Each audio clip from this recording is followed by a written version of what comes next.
O Brasil é a república dos pobres e necessitados. Basta olhar ao redor. Quem não olha ao redor não vê.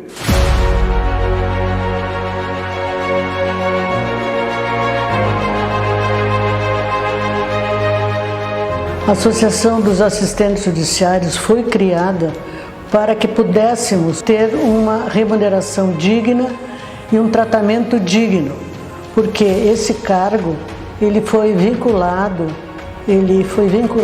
à Secretaria do Tesouro, na letra R do Tesouro do Estado, para que os concursados no futuro não pudessem pedir ingresso na carreira do procurador do Estado, para onde foram os advogados de ofício e os consultores jurídicos. E nós criamos também pelo seguinte, porque todas as comissões de assistência judiciária da Procuradoria do Estado eram chefiados pelos procuradores. Não deixavam nós, os assistentes judiciários concursados, presidir as comissões. Inclusive, eles quiseram extinguir esse cargo de assistente judiciário para que nos transformássemos em assessor dos procuradores. Isso foi uma luta muito grande, muito intensa nossa, junto à Assembleia Legislativa, para impedir que nosso cargo fosse extinto. A gente teve então que decidir, então vamos fazer uma assembleia, convocar os colegas concursados para fazer uma assembleia para fundar a nossa associação, porque sem essa associação nós estamos completamente desvalidas, porque ninguém sabe em nome de quem vocês estão falando. Como eu estava atendendo no interior, eu não estava muito presente bem no início, mas eu me lembro de participar de reuniões até no escritório, que era na Rua da Praia, que era do marido da Magda, aquela função toda. E me lembro de uma ocasião que era um computador, que na época era uma novidade, né, que não tinha, e uma máquina de escrever, e então fazia um pouquinho no computador, outro pouquinho na máquina de escrever, né, que tinha que fazer as organizações. É bom lembrar que quando nós falamos de assistência judiciária, de defensoria pública, que a Defensoria vai fazer agora 27 anos, se não me engano, a nossa associação aqui está fazendo 40 anos. Mas o serviço é mais antigo.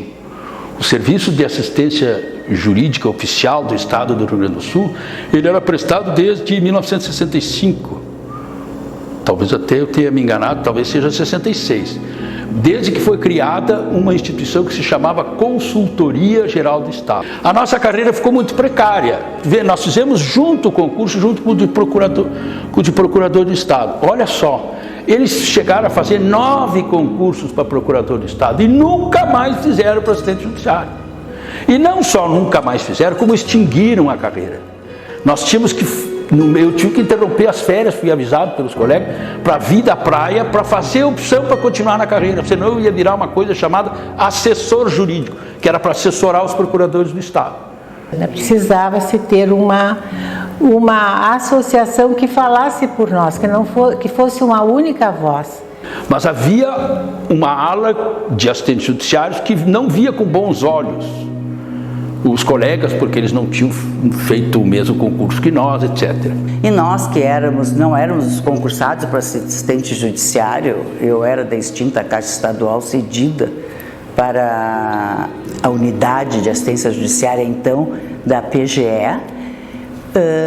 Então nós não fazíamos parte, era aquele pequeno grupo, até porque havia uma divisão muito forte. Depois de um tempo se deu conta que sem união não se chega a lugar nenhum. Enfim, os assistentes judiciários que tinham fundado a associação, depois dessa pequena, dessa acomodação, foi o ingresso na associação e na luta pela criação da defensoria dos colegas que não eram assistentes judiciários e que estavam em desvio de função, que na prática de fato eram assistentes judiciários, foi fundamental para, vamos dizer, encorpar o movimento. Bom, um detalhe que eu lembro que me marcou muito foi quando eu estava trabalhando no Foro do Sarandi, Foro Regional do Sarandi, qual eu gostei muito, era muito maravilhoso, e me telefonam dizendo que à 1h30, era um dia quente, muito quente, eu tinha que estar na Capitão Montanha, que a doutora Cleomir Carrão, que era a defensora pública, ia nos dar posse, junto com o oficial de justiça.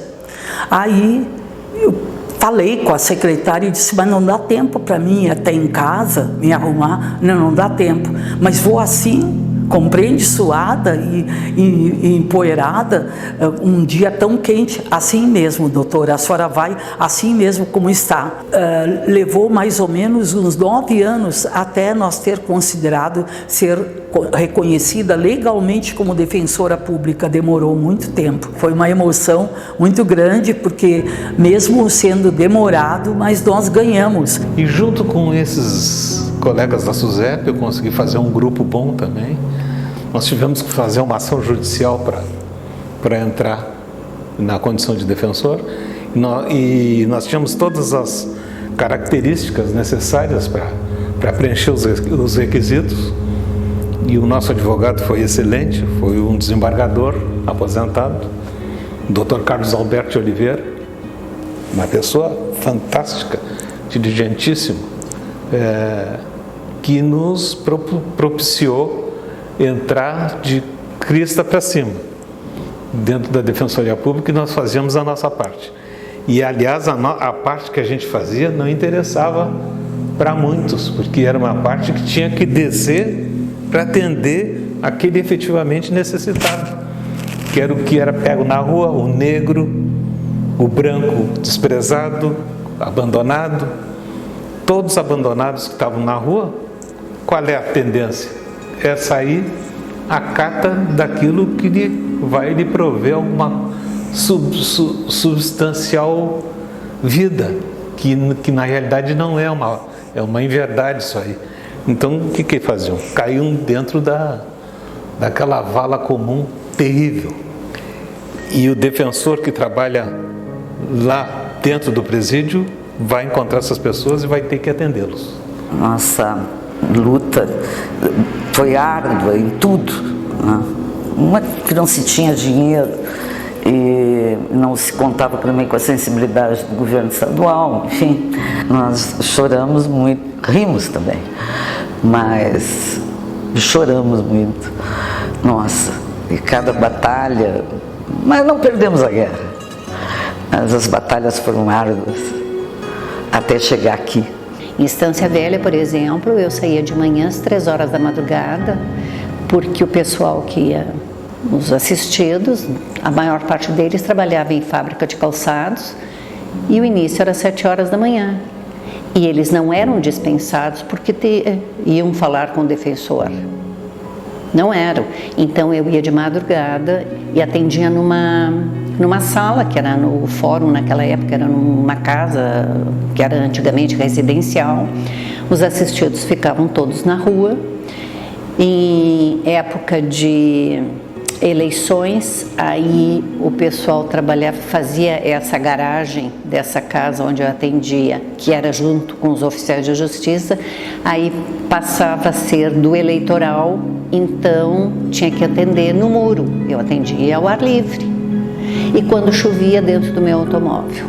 A associação tem sido um esteio, né? Um lugar de reflexão, um lugar de apoio para vários anseios que a gente tem, mas eu particularmente gostaria de agradecer ao longo de todos esses anos de atuação e de existência da associação, no sentido de sempre ter apoiado todos os eventos acadêmicos propostos, né? Seja o primeiro encontro de Defensoria Pública, primeiro encontro internacional de Defensoria Pública e Defesa do Consumidor lá em 2004, né, que depois teve continuidade, no Rio, no Ceará, na Bahia, seja um evento sobre uso capião, sempre a associação esteve aberta para contribuir nesses eventos acadêmicos, reflexivos sobre a nossa atuação, sobre a nossa legitimidade. Isso é muito importante e eu sou especialmente grata porque em 2006, num congresso da IDF, da Associação Interamericana de Defensores Públicos, que aconteceu em El Salvador, eu fui convidada para falar e para apresentar um painel sobre ações coletivas e na época a instituição achou que o convite não era assim para a instituição e o congresso não pagava as passagens e eu me lembro que o presidente na época se sensibilizou e pagou a metade das passagens, outra metade eu paguei. E aquilo para mim foi muito importante, né? E lembro especialmente da importância da associação para a criação da escola, da Fundação Escola Superior da Defensoria. Ser defensor público é dar muito de si em benefício de muita gente que é desconhecido do mundo, vive, mas ninguém os conhece. Uma vez eu ouvi um recado de um político que eu achei muito interessante. Ele me disse o seguinte: nós, no sentido das nossas lutas de subsídios, enfim, de vencimento, e essa igualdade paritária com o MP, enfim, ele disse: eu tenho muito medo que vocês se distanciem do povo. E é verdade, porque o nosso alvo, né, nosso objetivo maior é esse atendimento, esse perfil humano, né? Isso a gente não pode se distanciar nunca quando se caracteriza um defensor público. É aquela identidade com pessoas e ter aquela delicadeza, né, sempre de saber o vulnerável. O perfil do defensor ideal é aquele que não se marginaliza, e veja bem, e é distante do assistencialismo, porque é uma outra função, que nós temos que ser técnicos na área do direito, naturalmente, mas sem aquele assistencialismo, aquela identidade, né? Ser defensor é agir com o coração. E a gente se coloca no lugar do outro. Porque muitas vezes tu senta do lado de uma pessoa, de um preso, que tu nunca viste, né? E aí tu tem que fazer o melhor de ti. E num presídio, o advogado é como o médico num hospital, né? É um fator essencial. Tu trabalha aprendendo, né? Todos os dias. Porque qualquer pessoa nos ensina alguma coisa. Todas as pessoas. Tu não perde tempo quando tu fala com aquela pessoa que às vezes não sabe nem falar. Ela te traz coisas que tu não sabe. A função do defensor público é muito além da questão da constitucional. Eu, pela minha experiência, antes disso fui professor, muitos anos, continuei como professor, depois como advogado, fiz doutorado e pós-doutorado, e na faculdade eu olhei essa parte social, então que todas as pessoas, aliás, têm que olhar para essa parte social também das pessoas, ou seja, conhecer profundamente as pessoas. Então, por isso, eu sempre me interessei, me envolvi muito, especialmente me envolvi na questão do sustento às crianças, da família, no caso, que muitos casos que eu posso relatar aqui, que muitas pessoas abandonam a mulher com filho, criança pequena, e se mandam, deixam empregos, enfim, e vão embora. E abandona a família. Então essa é uma coisa que eu tinha muita gana, no sentido de que houvesse o atendimento alimentar a essas crianças, enfim, essa esposa, no caso, abandonada. Eu entendo que para ser defensor público, em primeiro lugar, tem que ter empatia com a pessoa que ele vai atender. Pode ser difícil algumas vezes a gente ter essa empatia, mas é fundamental. Muitas vezes eu acho que todo defensor, ele engole determinados sentimentos que ele possa ter no momento, mas é muito importante ele fazer esse contato com a pessoa que ele está atendendo, porque a pessoa que procura um defensor, ela está fragilizada. Não interessa que tipo de fragilidade ela está passando, mas ela precisa ter essa confiança no profissional que vai atendê-la. Então, essa empatia, que muitas vezes pode ser difícil, mas tem que ser dada, a oportunidade de ser criada esse sentimento.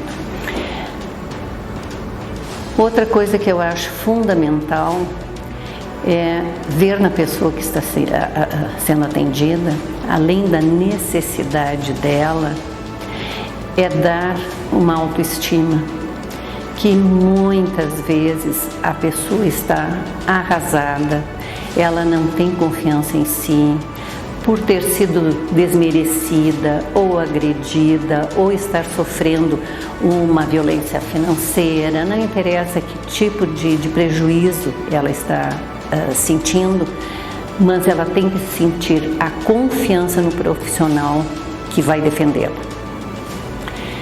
Eu acho que a empatia, essa segurança, a paciência e a delicadeza são fundamentais.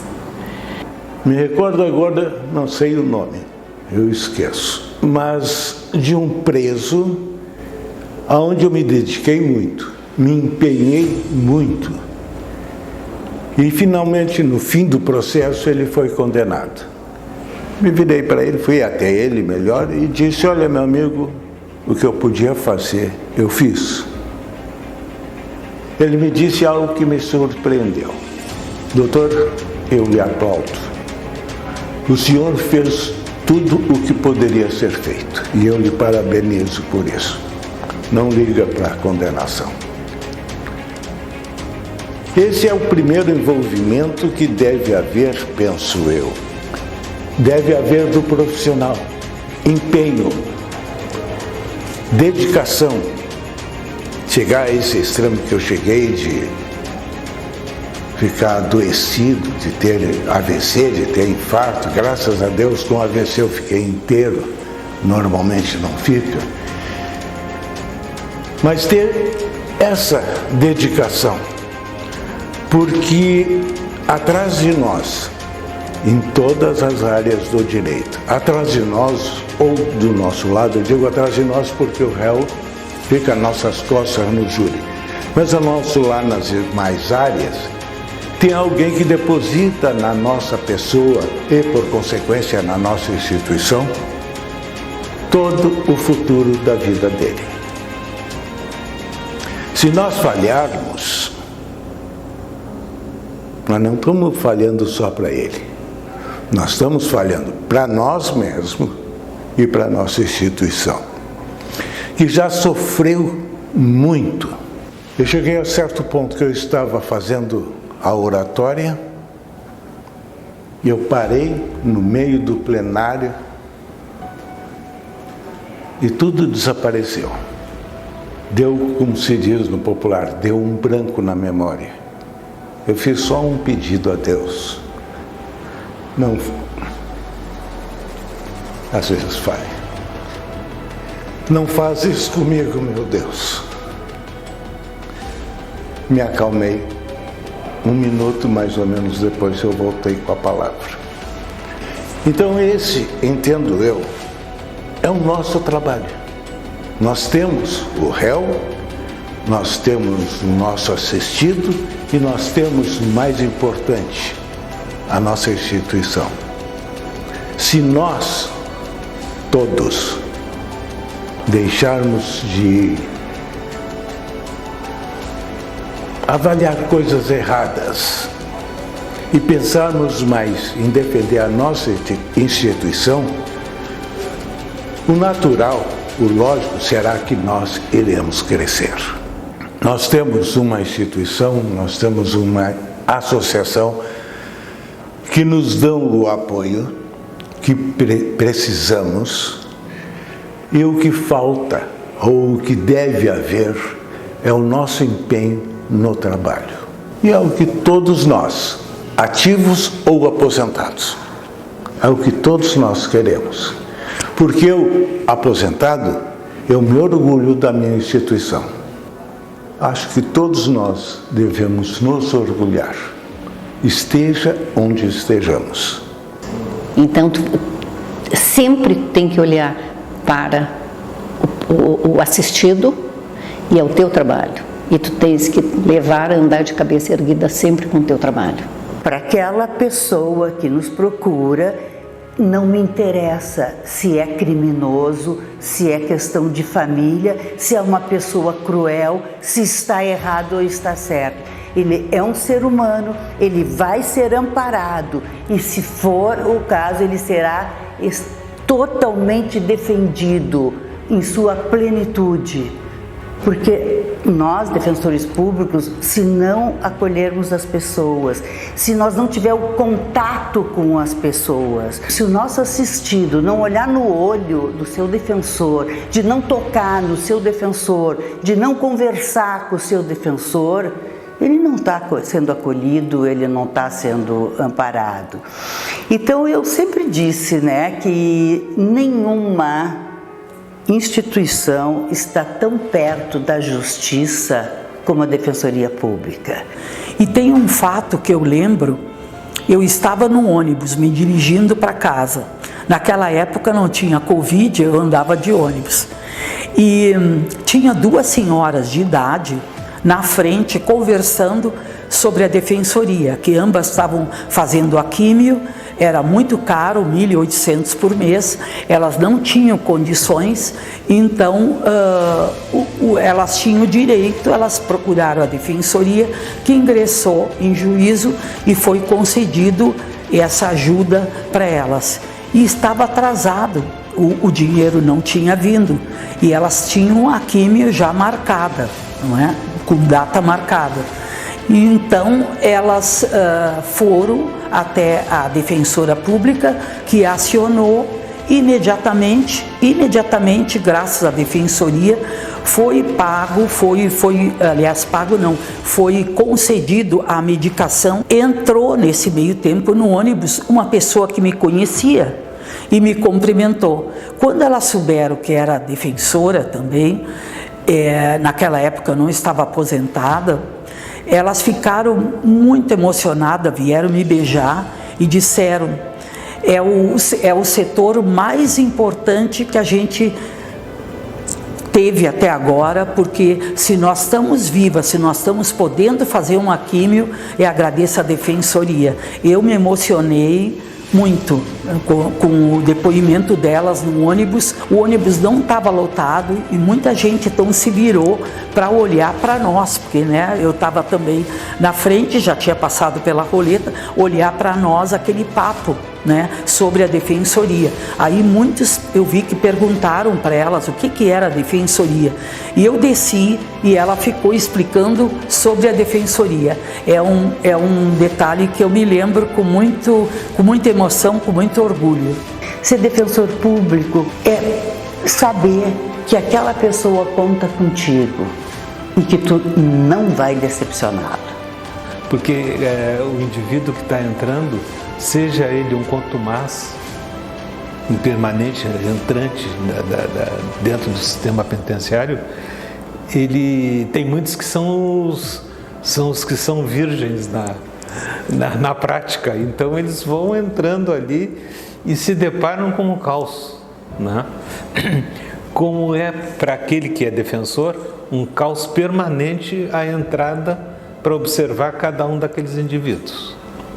É muito triste, porque normalmente são pobres, muitos são negros, outros que são falsos negros, porque tem os que não querem ser, são brancos, mas Eles são filhos de negros também, de relações multicoloridas desse nosso país, Brasil, né? Então, aqui tive um caso muito interessante, está sendo uma reportagem do Zero Hora, uma reportagem muito grande a respeito desse assunto. O que aconteceu? O cidadão foi condenado por homicídio, e na verdade não foi homicídio, foi um acidente com a arma.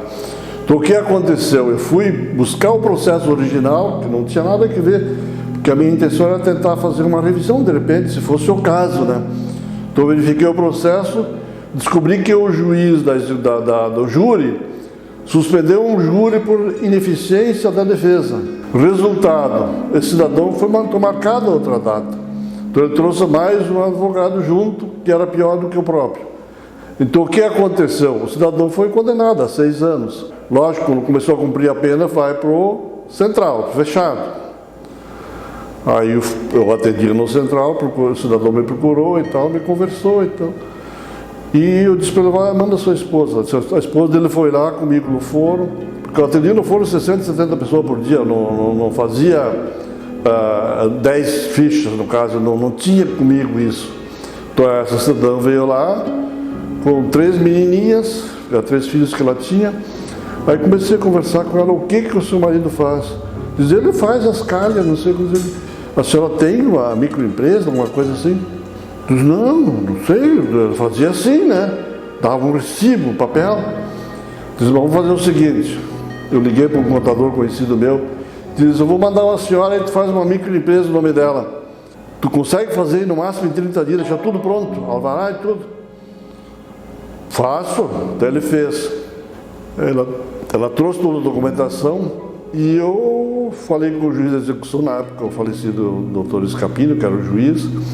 A gente tinha uma ligação direta, fui lá conversar com ele, mostrei a documentação. Doutor, o negócio é o seguinte, esse cidadão aqui, ele precisa sair, está no fechado, tem que ir para o albergue. E o ideal é que venha para o Bilbuco, porque aí fica perto da casa dele, tem essa microempresa. Eu gostaria que Vossa Excelência me desse a oportunidade que ele fosse sair para o semiaberto e imediatamente liberado o trabalho externo. Porque o que acontecia é que tinha que ficar 30 dias no semiaberto para se habituar, para daí conseguir o trabalho externo. E o doutor Scapini me deu o despacho, transfere-se imediatamente do regime semiaberto e desde já define o trabalho externo como na empresa tal, que é da esposa, como funileiro e tal. Resultado, saiu para o semiaberto, a esposa dele me procurou, meu marido está lá no aberto. Então o que eu faço? Diz, agora vou fazer o seguinte, eles vão liberar para trabalhar e só botam no jornal. Aqui perto da defensoria, que mais perto da defensoria, tinha um posto do Zero Hora. Eu fui ali e coloquei uma notinha. Funeraria, telefone tal, calhas, não sei o que, daí com algerosa, daí coloquei tudo que o cara ia fazer. Resultado, ele foi para o semiaberto, já tinha 3 serviços. E foi evoluindo. Hoje é uma empresa média para grande já hoje, porque isso faz 30 anos, 20 anos, mais de 20 anos. No fim do ano, ele completou o tempo de ganhar uma redução de pena, que chama-se, no caso do decreto presidencial, redução de pena. Vamos fazer o seguinte, vai diminuir 1 ano, então em vez de 6, vai passar para 5, menos o tempo trabalhado e tal, então você já vai ter uma boa redução. E no outro ano, a senhora vem em outro ano, se o decreto for parecido, ele vai ganhar o indulto, vai terminar toda a pena dele. E dito e feito, no outro fim do ano veio o decreto e imediatamente fiz um pedido para ele do indulto, ele saiu livre. Aí